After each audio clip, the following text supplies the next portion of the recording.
मैया के मंदिर में तीन रंग की फूलवा कामना फूलवाना मांगो मांगो ए माई कामना फूलवाना।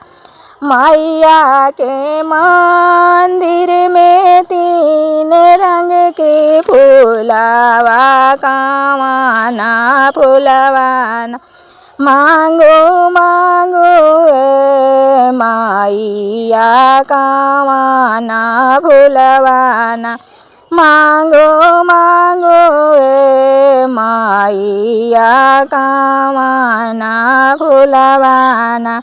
बेली फूलवा बाइये बा चमेली फूलवा बाइये बा ओढ़ाउलवे फूलवाना मांगो मांगो ए मैया ओढ़ाउलवे फूलवाना मांगो मांगो ए मैया ओढ़ाउलवे फूलवाना मांगो मांगो ए मैया कामना सिंदूराना मांगो मांगो ए मैया कामना सिंदूराना।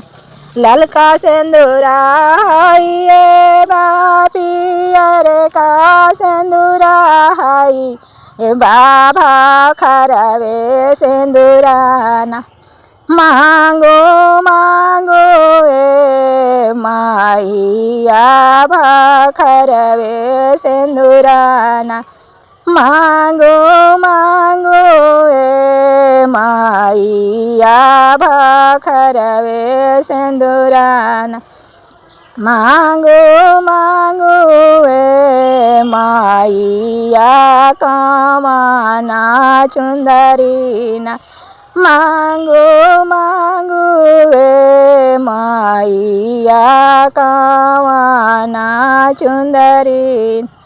ललका चुंदरी ये बा हरियर का चुंदरी ये बा पियर का चुंदरीना मांगो मांगो ए मैया पियर का चुंदरीना मांगो मांगो ए मैया पियर का चुंदरीना।